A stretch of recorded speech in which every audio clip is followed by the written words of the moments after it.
تعلیم میں زبان کی کیا اہمیت ہے اور کیا ہمیں ایک زبان پر دوسری زبان کو فوقیت دینی چاہیے؟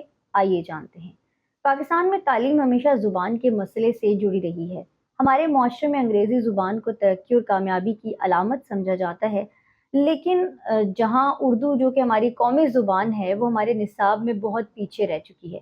اسی حوالے سے جو ماہرین ہیں ان کا کہنا ہے کہ بچے جو ہے وہ اپنی مادری زبان میں زیادہ اچھے سے سیکھتے ہیں، کیونکہ زبان وہ ذریعہ ہے جو کہ سوچنے اور سمجھنے کی صلاحیت پیدا کرتا ہے۔ دوسری طرف ہم یہ بھی مانتے ہیں کہ جو انگریزی زبان ہے وہ عالمی معیار، بہتر مستقبل اور جو ہے وہ اچھے کیریئر کے لیے اور اچھے مستقبل کے لیے جو ہے وہ بہت اہمیت کی حامل ہے۔